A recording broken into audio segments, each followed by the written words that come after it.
Hello everyone, and welcome back to more Vampire the Masquerade Coteries of New York visual novel thing.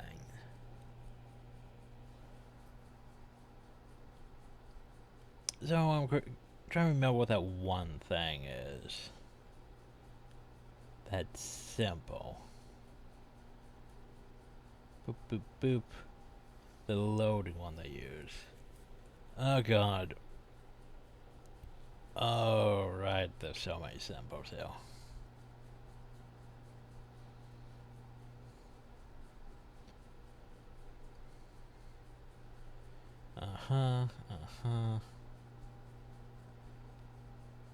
But can we just get to the clan ones? Okay. Oh no, I just realized there's gonna be so many. So yeah, I think that that loading symbol definitely looks sort of like the Jamitsu one, which is basically wolf or dragon eating its own tail.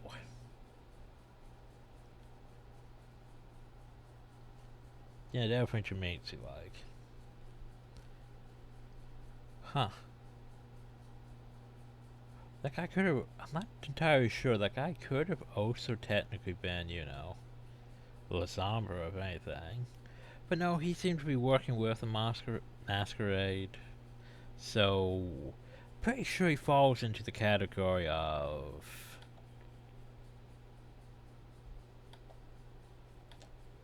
You know, probably either Bruja or Gangrel, in my opinion. You wake up. That in itself is a surprise. You barely remember when you drifted off. It didn't feel quite like sleep, more like plumbing into an endless void. And that's how death feels like. Room's unchanged, the lamp is still on, the AC is still rattling, the refrigerator is still humming. Take a look at your watch, it's almost 9 p.m. You've slept for 17 hours straight. Fun times. Maybe you did die. Your breath is gone and you feel no thump in your chest. Is that Crawford is dead if you're still conscious? Not sure about that, but you're certain about one thing. You are hungry. It's on your stomach rumbling, though. There's a need that starts somewhere in your abdomen, especially your chest, throat, and back of your head. You open the fridge, the bag is still there. You take a closer look at it.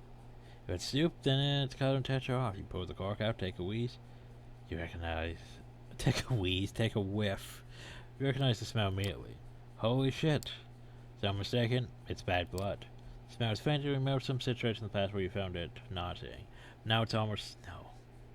Not almost. It is enticing. So you can put the bag back or you can drink the blood. Fuck it, we're drinking that blood. Feels wrong, but right now there's barely anything in your life that doesn't. Hell with it.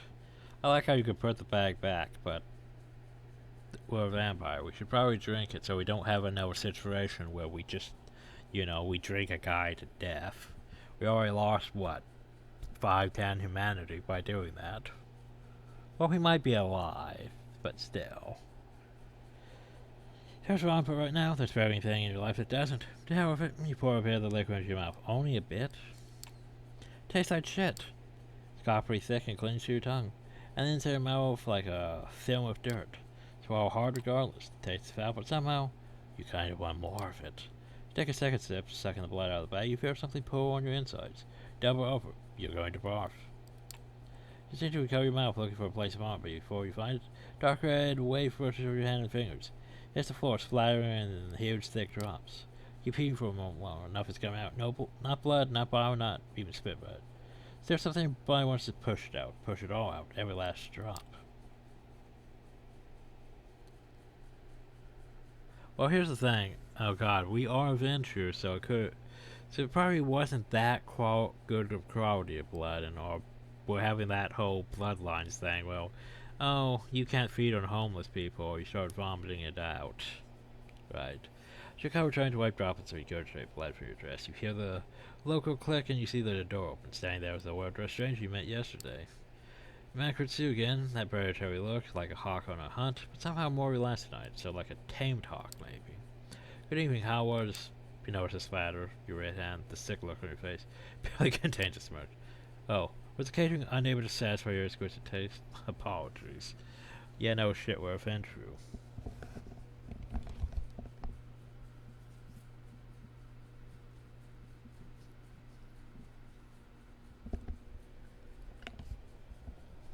So I had to adjust my headset. It just keeps wanting to slide around and everything. But yeah, we are adventurers, so of course it wasn't to my exquisite taste.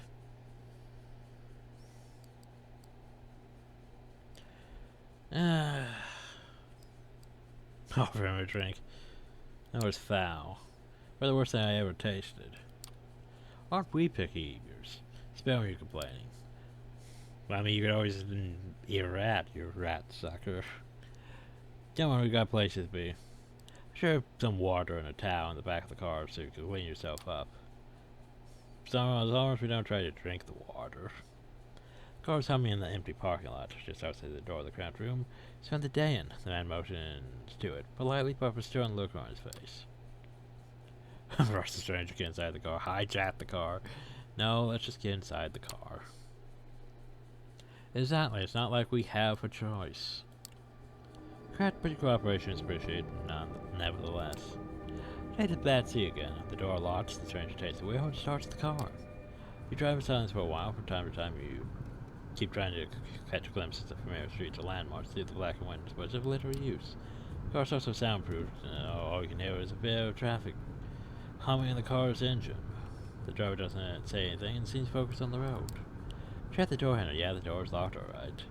A piece of dark glass separating you and the car from the front of the car looks straight to you. Nothing left to do but wait. You have time to think about it before, but you realize now that you are hungry. No, not exactly. No, rumbling the stomach that grabs your attention.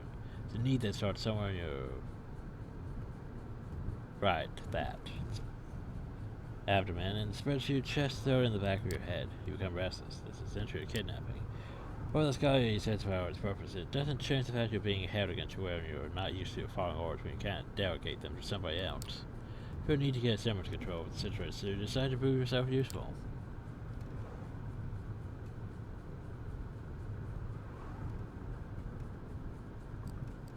Yo, dude, I could get you like a lot of money. Like, listen, every day I manage absolutely insane sums of money if we cooperate. I think you can bribe your way out of where you're going. You're in for a massive disappointment. Short pause. I'll be frank, currently you're in no position to offer anything. The sooner you accept that, the better.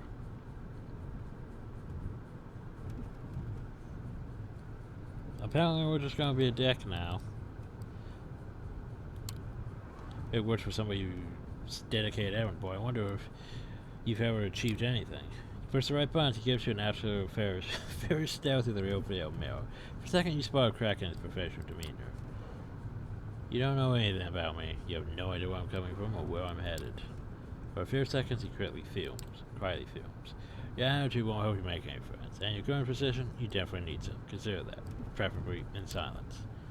The dull hunger strikes again. The powerlessness hurts. Usually people listen to you. Pretend you care about your demands at least. The driver doesn't play the game and annoys you to no end. Takes you no train or so minutes to get to your destination. As the door opens, you try to get your bearings. You're still in New York, that much is certain. Queens, maybe? After me, no sudden movements, please.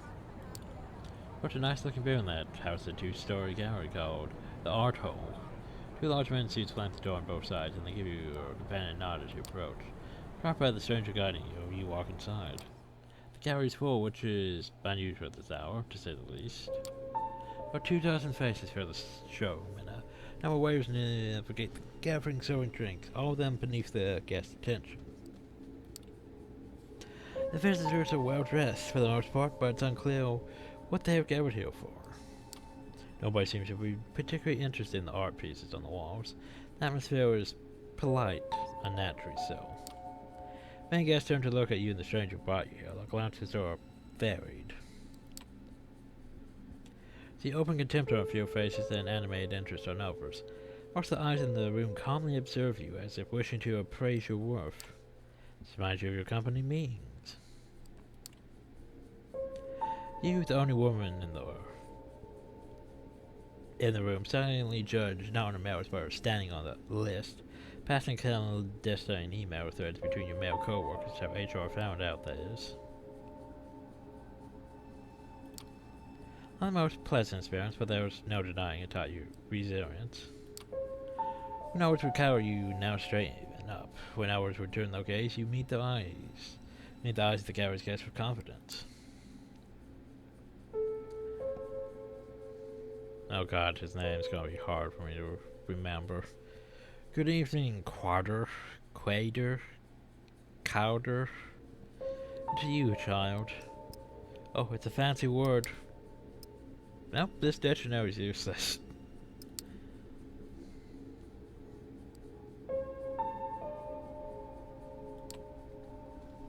The noble code voice takes you out of your head and back to the situation at hand. The gallery, a crowd of strangers, you being brought here against your will, for what purpose? The room won't wait to a response. You know what? Let's be diplomatic about this. Good evening, miss. You're addressing the Prince of New York City. Helene Panhard, child of... Michaela? So, she's probably Venture then. If she's the Prince of New York, the majority of the princes are all Venture because Venture like having that authority. Venture like being in charge of things. It's just sort of how they are. Or Venture, so go figure. Like, Venture seems like it would be a clan that I would be, but I sort of prefer Gangrel more, just cuz. And then of course there's Malkavian. God, Malkavian's always fun. So he's the sheriff. Fun. Thank you, my sheriff. I am capable of introducing myself. She's somewhat plain looking, doesn't seem to possess a great deal of charm, but still, the entire room is intently focused on her voice. She has influence over these people, that much is clear. You may address me as Prince, child. I realize your introduction into Unlife was abrupt, and I understand your sire left shortly after. Yeah, he did sort of just, whoop, you're embraced, peace. The Reserve Society, it's great that I punish you both for this transgression. Yeah, that's a thing. Well, great, it's Bloodlines all over again. We're going to die until someone speaks up. One more agreement, maybe? We're here from the gathered audience. Where's 9 to say this is bullshit? But I'm willing to listen to what our loyal sheriff has to say about the circumstances of your embrace first. And I'm just going to remain silent. It's best to stay silent unless the whole situation from it. It feels like you're out of your depth, you know. Shall we begin? We're about to be judged by the court of New York City. Quieter? Not entirely sure what to call you. Please tell us how you found this fledgling and what happened to your way here. Court? Prince? Is it some kind of secret society? Make-believe? Trusted informant who has chosen to remain anonymous at this time tipped me off about a suspicious kindred appearing in one of our domains. Upon investigating, I found my headset was drifting again. I found them gone, but this fledgling remained in no place. Reservation made in the private lounge of the Patrician? It's just that one side had plenty of resources to spend. However, they were apparently also well connected. I lost track of them. Despite some reservation. She offered little resistance last night, cooperated on our way to the safe house. I was pleased not to have to force her compliance. Opened the door to the safe house tonight, I was greeted by most disturbing sight of her, dressed in regurgitated blood. Apparently the bad supply we kept in the fridge was not to her liking. So basically, is that going to be a... Now that would only really trigger on the Ventru. That wouldn't really trigger on the Bruja or the Torador. Well, maybe the Torador. I'm not entirely sure on that. More or less a contemptuous chuckle from one of the gathered guesses. Didn't know the remains of the blood on your skirt. It's not an elegant sight, but that hardly matters, I suppose. Moving on. By a quick chat about wishing to appeal here post-haste, I urged her to join me. She did without struggle, a pleasant departure from my usual routine, I must say. During the drive show, she showed me her fangs, metaphorically speaking, parsing us as if we were equals and sorry me when it didn't work. Refrain from causing her physical harm, but I suspect her ego might still be a bit bruised. Looks at you and flashes a nasty smile. The story is of her arriving at Elysium tonight. All eyes are on you again. Take a special interest in one of the faces. It's a beautiful woman with curly, almost blood-red hair. And dressed to match, you see her whispering to some bespectacled man with an absent-minded look on his face. Who is she, you wonder? Thank you, Crowder. I take note of this fledgling's behavior and will take into consideration later. She turns her attention to you. First, there's the matter of your sire, the person who brought you. Well, Crater picked you up from last night. Who were they? Yeah, he was a handsome business and entrepreneur, acquaintance with my boss. I think good-looking, pale blue eyes, and some gray and so charming, abusive, cold son of a bitch. If you're tired and angry, the whole situation, spending the day in some underground parking lot, having to build the list of a room full of strangers, it's almost too much to take in stride. There's no reason you should take it all in stride, but you do, because if there's one thing your professional career has taught you, it's that. All because of the asshole, whoever it was. He never even gave you a name or a card, nothing. Well, Crater, does that sound familiar? No, it does not, or at least not familiar enough. We'll continue search after we're done here. So what happens now? Not as much as getting out of me, what now? Now it's time to decide your fate, fledgling. What should I do with the fledgling, my prince? What's your recommendation, my sheriff? Suggestions are clear. Thou shalt only sire and over the permission of thine elder, thou create. Sit now for without thine elder sleep, both thy and thy progeny shall be slain. Oh yeah, he even spoke in thines. You know it's serious when they speak in thines. Ready to fulfill my duty. Lay your hand for just a moment longer, Crater.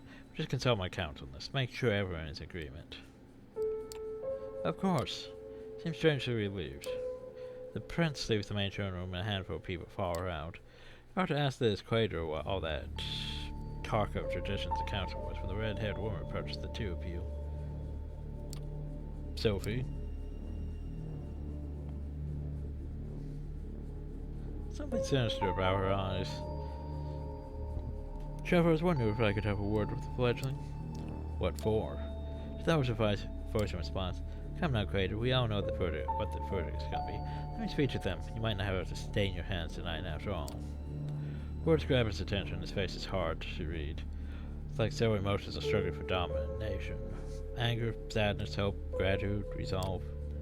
I'll go get my sword. He steps out of the room the way you came. And you're left in the showroom with the woman in the red dress. She takes you aside. Nice as the remaining guests follow you. Well then, fledgling, you are quite the pickle.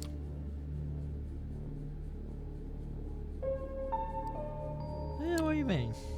I still don't understand what my crime is, though. Poor thing. It's very easy to fault, but if you do want to get out of here in one piece, you need to understand one crucial fact that seems to have eluded your grasp. Last night, you became a vampire. Yeah, no one's told me that until now.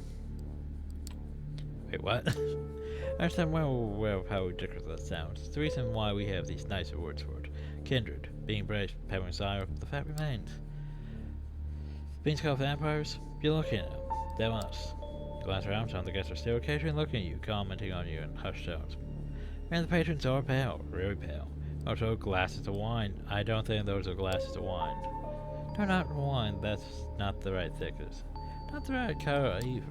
Trying to come up with something sensible to say, but you're drawing a blank. It's a morbid kind of sense. You drank blood last night, there's no denying it. Your breathing has not returned, your heart remains still. A vampire. Two voices in your head start battling for supremacy. One of them slowly begins to put everything that happened since yesterday together, coming to the conclusion that no matter how insane it might seem, nothing but what she's saying makes sense. The other voice just keeps saying, what the fuck? On repeat. You are surprised. That is quite often how it plays out by design. Greater delivery keeping you in the dark and all. we do nothing, you will be cut down, as sure as day falls night. I'm going to offer you a chance, way out, under one condition. I'll take you under my wing. If you're lucky, the prince will be in good mood tonight, and Crater's complaints about her behavior won't influence her judgment. The society values domesticity. Indeed it does. The society also values, you know, people who are effective and get the job done. They like their errand boys and all that. She might agree to this, but only if you swear fealty to me. I'm not making this offer lightly. As your patron, I will take responsibility for you. Your actions will reflect on me. If they reflect negatively, well, make sure you face the consequences.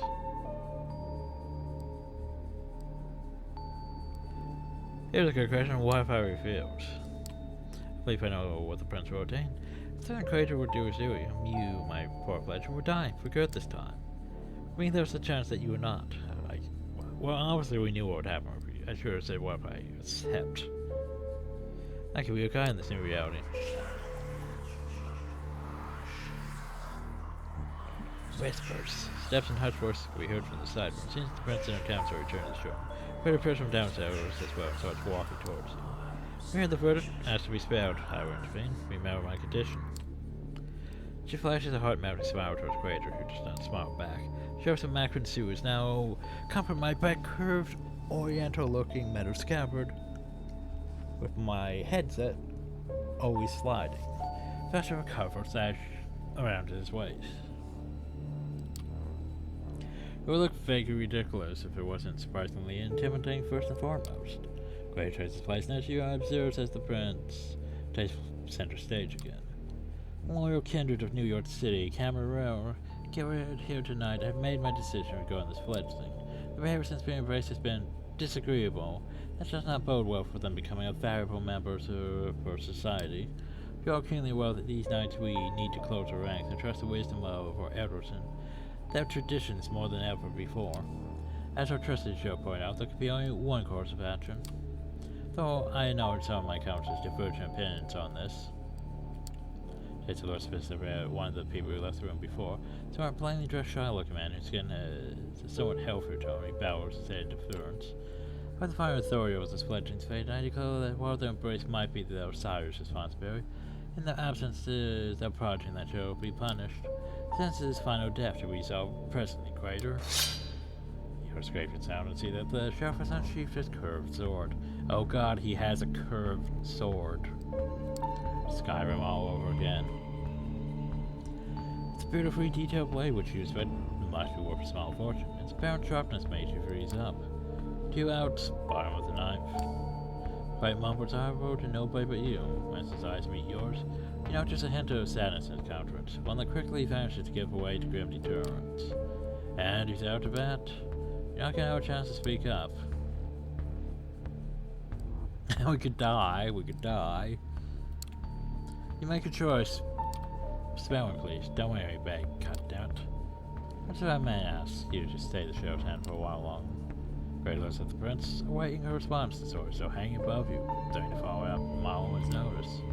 Maybe I should have chosen no. Is something you'd like to say, Miss Langley? Yes, if I may.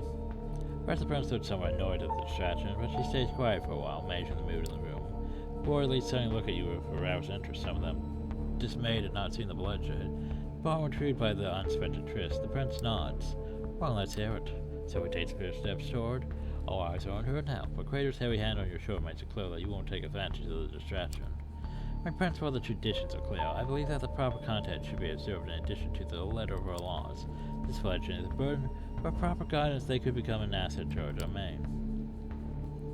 And I understand you're volunteering to take this unruly child under your protection. Yes, I'm willing to give them a chance and prove to the entire domain that they can adhere to our expectations. Take nothing less than the full cooperation, naturally. But she's gonna go again, and credit his voice to you. Hush to speed, head the fuck or something, suppressed exclamations of surprise. Silence. Ask Ari to make a note of this moment. I might persuade have been one tradition in the Shard's favor. No, will have to be enforced even more firmly instead. Till thy progeny shall be released, thou shalt command them in all things. Their sins are thine to endure. Right, so that's a responsibility you wish to show to Miss Langley? Going to guide this fledgling and add a valuable ally to our set in time of need, yes. We'll let you receive the right of destruction over them if it pleases you. I'm just going to remain silent. Glow tension high. It appears rare to listen to strangers discussing your death, or second death apparently, and keeping silent. It's for the best, though, to let Sophie handle this alone and not interject. You have no idea how to handle this eyes wide shut crowd. Prince looks at you as if weighing your worth. She takes no good measure of the room before she speaks again. And to grant what you ask, let me know Sophie Langley of the Clan of the Rose. The Clan of the Rose. She's a Torador. It's like, the Clan of the Rose, the fuck's that? Yeah, she's a Torador. The closest thing to the Rose as any. Will become this fledgling's patron. They should be considered like... Oh, seriously. Still nothing in my dictionary? Why do I even have a dictionary? This thing would take full responsibility for them, and I grant her the right distraction, if she sees fit to use it. Let my intentions be clear, however. If I am to turn a blind eye to one of our most important traditions on this occasion, certain to be beneficiaries of the CAMARILLA substantiary cell. We find this word satisfactory, Miss Langley. Of course, Prince. Thank you. Very well. She turns to you. What's your name, child? Just... Here's the thing. In this situation, like, I don't really see a reason to just go off script. Like, this seems like you should probably be respectful so we don't offend people and all that. We don't want to piss people off that can murder us before we even get into the game. Or visual novel, I should say. Then let's go Tiffy. She nods. Well. Oh. We have a dictionary entry. So dictionary entries appear in red, apparently. The CAMARILLA, a major set of vampires, devoted primarily to maintain the masquerade through influence and manipulation of moral toward society. Pretty much. Oh, and now we're getting information. Now it's even proved to be even more eventful than anticipated, but with the fledgling... Oh, now we know what fledglings are. A newly created vampire, but still under Cyrus' protection. It's not a neonate. A neonate would be basically, someone, not under the Cyrus' protection. Basically...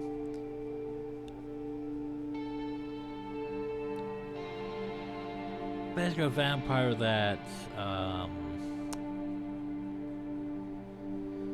well, definitely not an elder, or trying to think what comes after neonate. I can't really remember. By the way, the series proved to be more eventful than anticipated, both the fledglings fate aside. Our meeting here can conclude. Thank you all for appearing on such short notice. In my regards to those who couldn't make it, credit a moment of your time before I let you return to your duties. Of course, Prince. Oh, and now we get to know what Prince is. Vampire who's claimed to give an expansive domain is the own generous city and supports that claim against all others. By the way, this term can refer to a kindred of either set, so it won't be Prince or Princess. It's just Prince.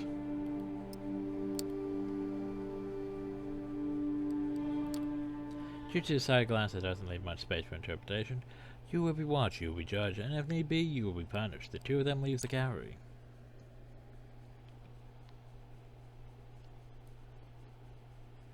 Well, Tiffany, I think we both already managed to significantly improve each other's evenings.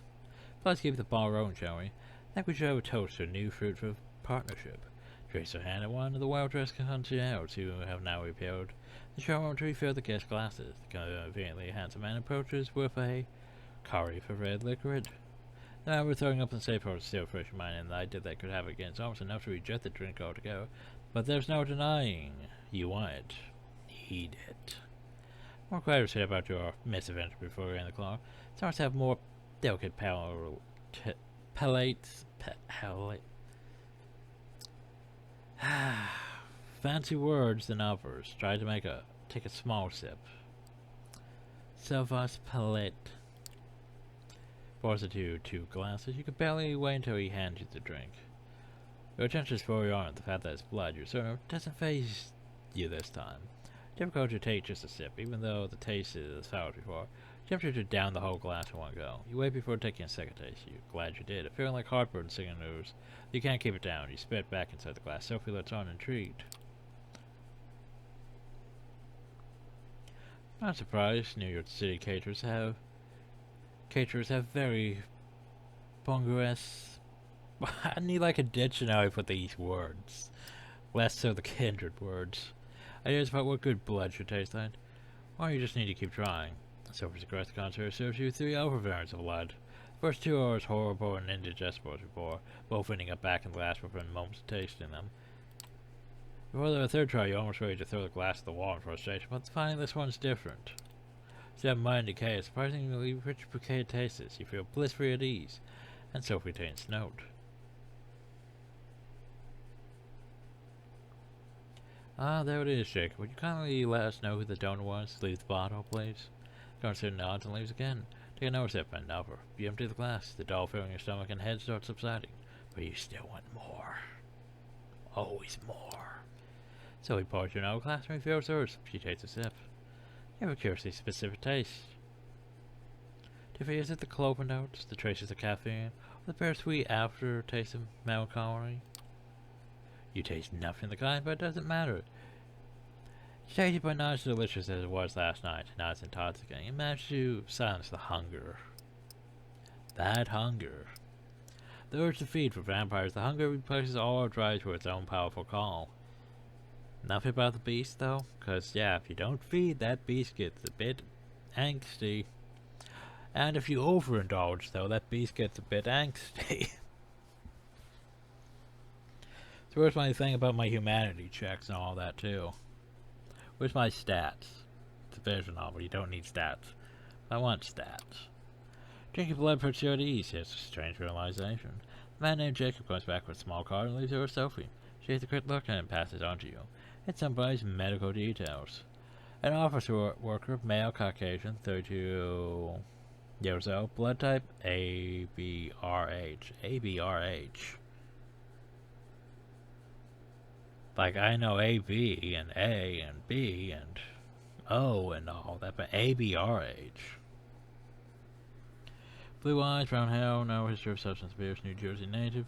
One of these details for you, what makes the difference? Now I picked the right bouquet for your palate. These documents should be useful in identifying you as that taste, should they be ORH or Joycey boys. I believe you have more questions, no? Perhaps we should start with those related to your sustenance.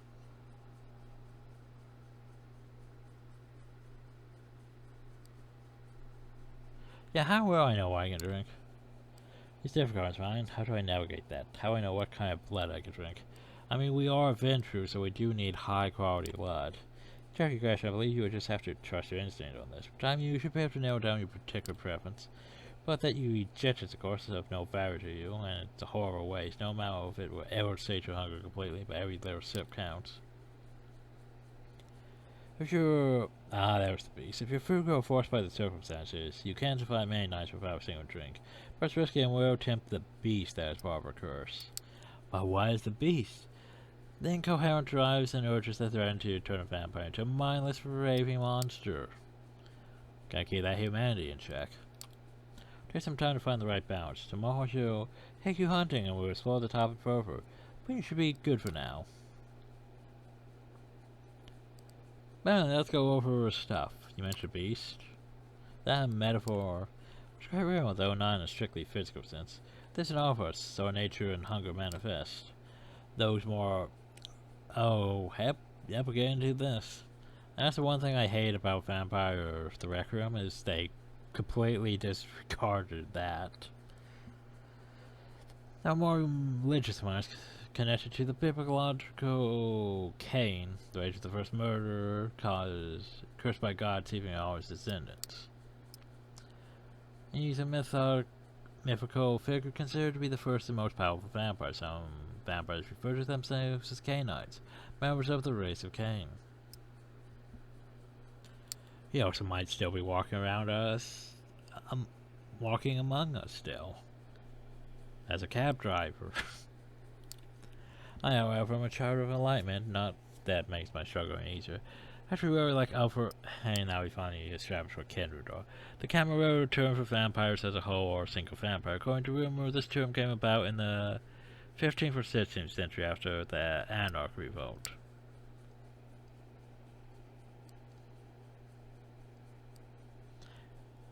After we were like every other kindred in the city and beyond. Individual kindred each have a unique relationship to the beast. What yours is going to be remains to be seen. But you do need to keep it under control. Each outburst endangers not just you, but also the masquerade. The habit or tradition of hiding the existence of vampires from humanity. This is designed to protect the vampires from destruction in the hands of mankind. The masquerade was adopted after the medieval Inquisition claimed many kindred unlives. Consider returns. As permission to intrude, whichever gives her a polite smile and leans into her spirit in her ale. Note that the gallery is now almost empty. We know the gallery is about to close. We don't require a lot to discuss. We'll go to one of my apartments. My jalopy is waiting downstairs. Come. The party puts on could tip in negotiation towards a favor. Words are like honey, and she makes it impossible to take your eyes off her. You're under a spell momentarily. Yep, she's a frickin' Jamil. So we lead you to a luxurious silver Rolls Royce and invite you to sit in the back. The chauffeur, a broad-shouldered, clean-shaven, middle-aged guy, starts driving immediately. Where do we leave off? I believe I started telling you a bit more, well, about our customs. You've heard the Prince refer to our traditions. The chief among them is the masquerade. Traditions! Okay, so here's the thing. Neither Redemption nor Bloodlines went into the traditions. Like, Bloodlines didn't cover this at all, really. But anyway. The six traditions form the core framework for the governance among the kindred. The first tradition, the masquerade, thou shalt not reveal thy true nature. The second tradition, the domain. Thy domain is thy own concern, above all others. Owe thee respect while in it. The third tradition, the progeny. Thou shalt only sign over with the permission of thine elder. The fourth tradition, the accounting. Those thou create are thine own children. Their sins are thine to endure. I think we went over pretty much all of these at the trial. Fifth tradition, hospitality. Honor one to the knower's domain without the word of acceptance. Thou art nothing.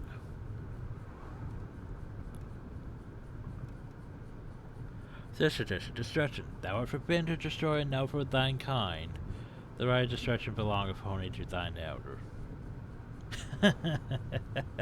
I'm pretty sure that didn't count for anything in Bloodlines or Redemption, that last one.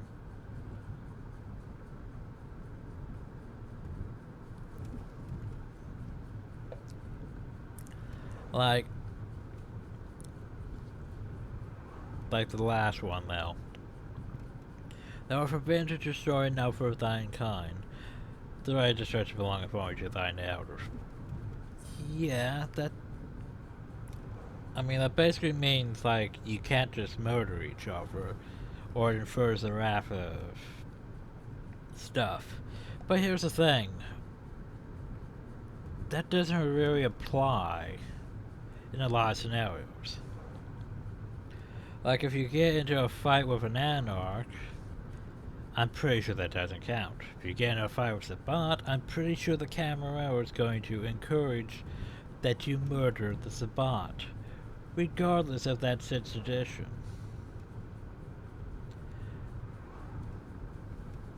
Like, yeah, that one just seems a bit odd. Chief among them is the masquerade. You might go from us assembling its gallery for after close time or comings goings, and doings tend to be somewhat secretive. We do not advertise our existence. We allow myths and modern fiction to morph and mutter the facts. So do the vast majority of KINE, which would be humans, mortals. The phrase kindred KINE refers to the world at large, everything. We remain bedtime stories and pop culture icons. There's that one television show about vampire angels still popular. Buffy?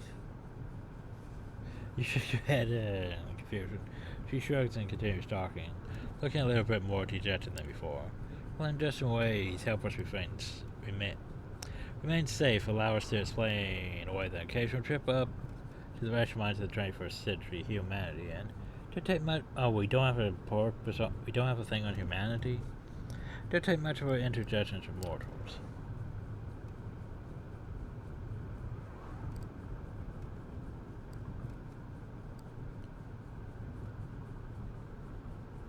But what's the risk? So what's the worst that could happen if you're a vampire? I'm sure you could defeat any threat that comes your way. It should make things like easier if we could. Unfortunately for us, there are plenty of things that harm us. Chief among them are sunlight and fire. Both will burn you to ash. And shotguns are bad. Remember that. Shotguns are bad. That's why we rest during the day. You failed, I'm sure. It's more like being dead than being dormant. We have no choice. We are night dwellers, but day sleepers.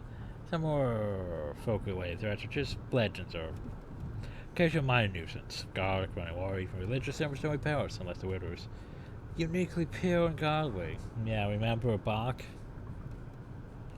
Who had hacks powers? Stays the heart, though, that's something I'd avoid. They do not destroy, but they do paralyze, which, under the right circumstances, could be the same thing. Nothing about shotguns or being shot? No? No? That's the reason enough so I let my trusted driver, Gregory, making sure you're safe when you drift away. We have many enemies, and they often know their advantage lies with daylight.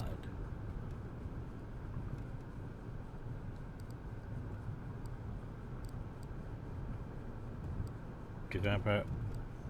Huh.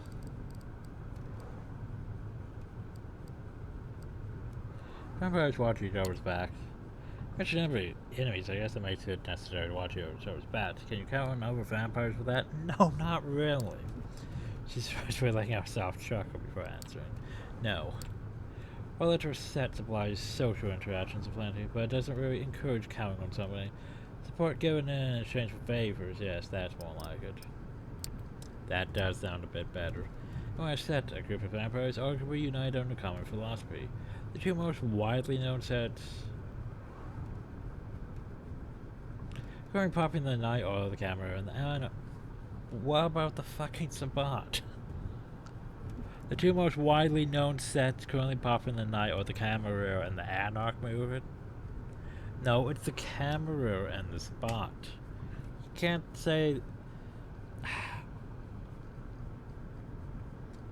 I get why they're doing this, okay?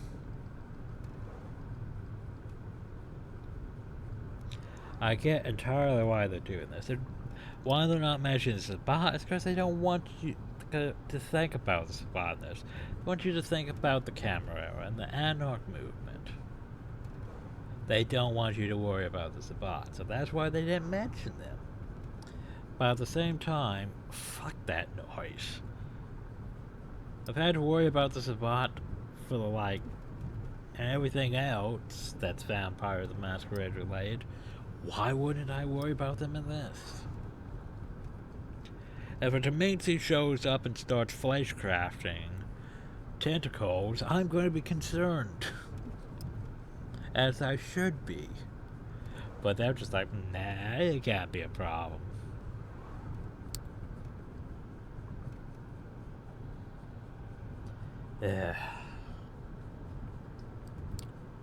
Long-term society does occur in the CAMARILLA, but we are a very politicized organization by necessary. Loyalty to your sire, to your prince, and to the set.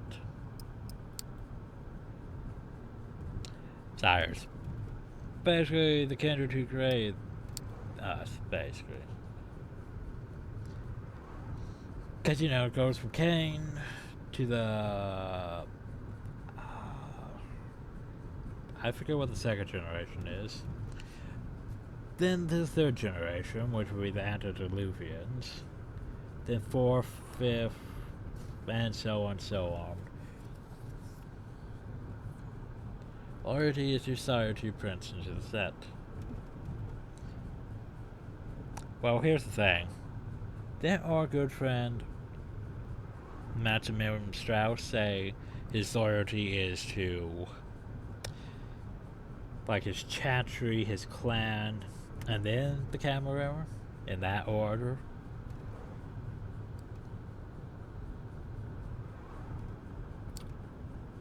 When you're, oh yes, Elysium. Place where vampires may gather without fear or harm. Court functions in Elysium are strictly kept apart by mortars and surrounded by secrecy, but the Elysium building itself could be a public museum, a gallery, or club. For Berghain is an anarchism. The Louvre is a CAMARILLA. Elysium. Basically, it's a place where we can't use our disciplines or combat or anything. That's what Bloodlines summed it up to.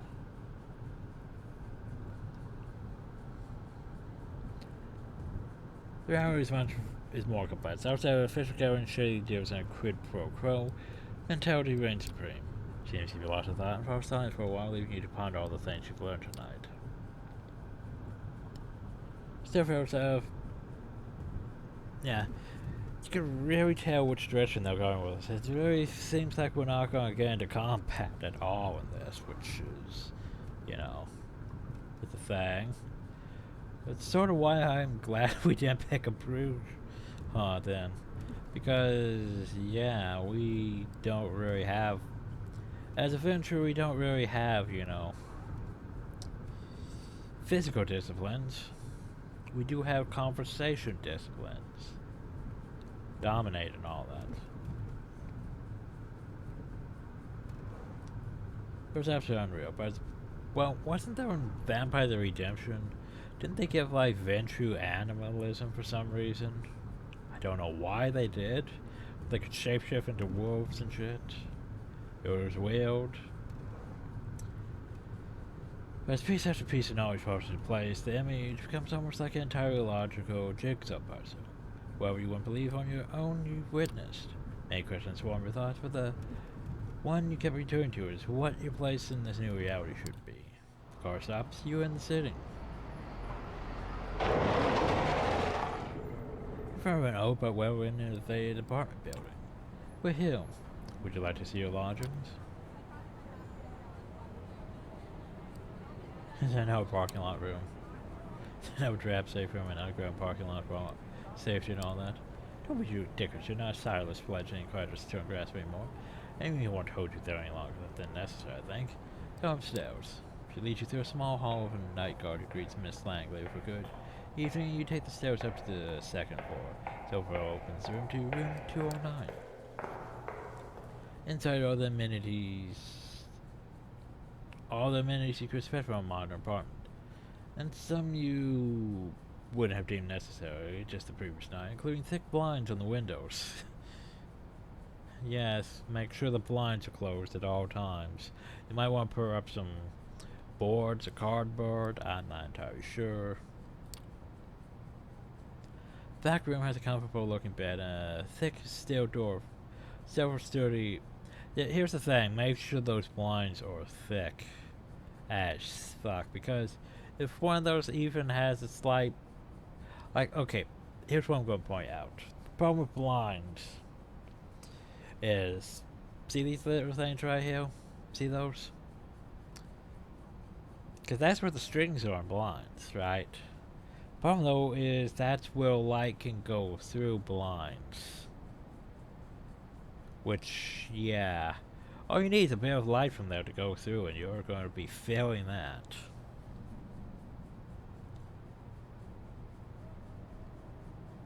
Back room has a comfortable. Oh no. Oh no, no, no, no. Don't do that to me, game. So. Zip lines in the windows. The back room has a comfortable looking bed. A thick steel door with several story looking locks, but no windows. Oh, okay. This here's a couch. This here is a couch. This isn't a bed. Gotcha. Because I was concerned, I was like, oh god, but the light could still go through those. That's not smart. But if but apparently we don't see the inside of this room here that has no windows. 'Cause yeah, that's actually a bit more safe. Well, how do you like it? What can't you?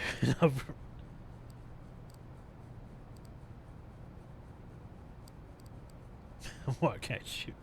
I want to be a dick. Doesn't matter. Well, I get no choice if I said no. That's a valid point. No, this is the only appointment I can spare right now. But if you find yourself with some unexpected needs regarding your housing, don't hesitate to clue me in. Tomorrow I'll take you hunting and discuss the blood in more detail. I'll let you get comfortable. The keys are by the television set. I will come pick you up tomorrow night. Use the back room for rest. You can lock the doors just in case.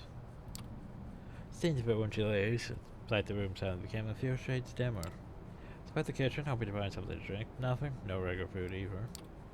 Few strengths credit could be a bit more thoughtful hosting you saw even if only that was bad.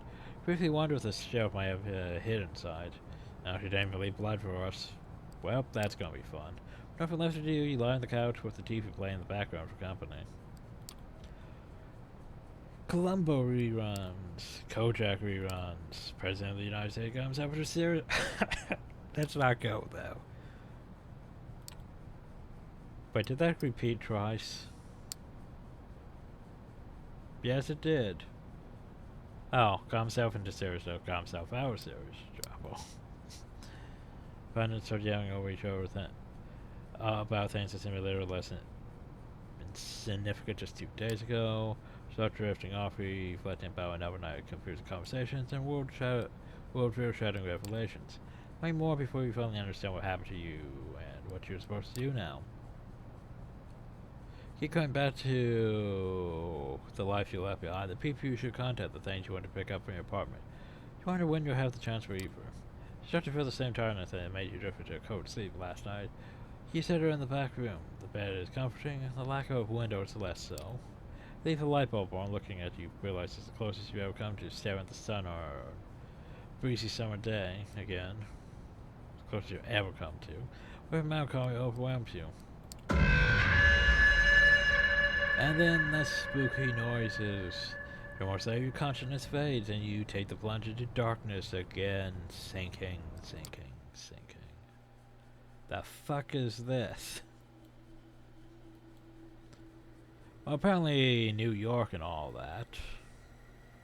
Not really that much of New York. Well, actually it's a decent bit of New York. It's probably actually a lot more than LA was, if you think about it. Because LA was just little tiny locations in the middle of the city. Not like we're going to be fully exploring any of this, but you know. Oh, the tutorial speaks to us apparently. Hunger is the heart of a vampire's existence. To notice attempt the beast to take over and its desire to feed. To indulge in feeding may threaten the masquerade while straining what humanity. We're not going to get really on what humanity means, really. In coteries of New York, having high hunger is indicated by a progressively thicker, bloodier frame. So basically this is going to become bloodier when we're hungrier.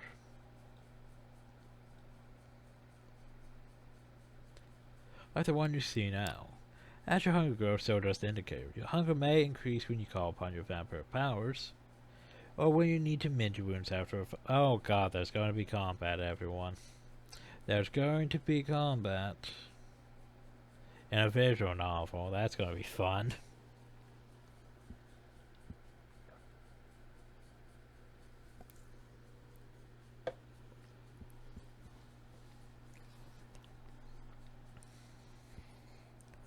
But yeah, it makes sense. Because you use blood to use your disciplines, and you also use blood to use blood healing.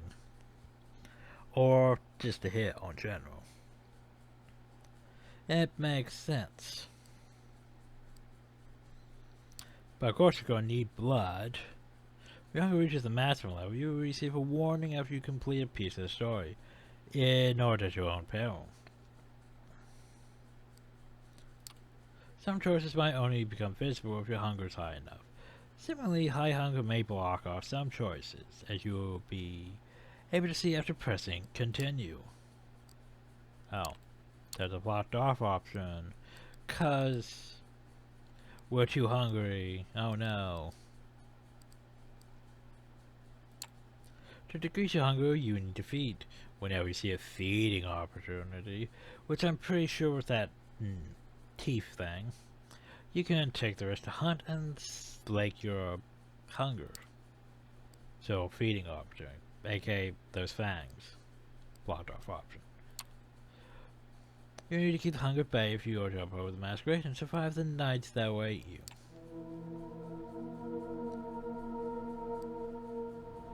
You open your eyes. Again. But that's for next time. So basically, I see how it's going to work. We're going to have to go to... So there's going to be the visual novel story aspects. And probably stuff that's going to involve me having to use disciplines and combat. Which I'm curious how combat's going to work. How choices are going to affect that.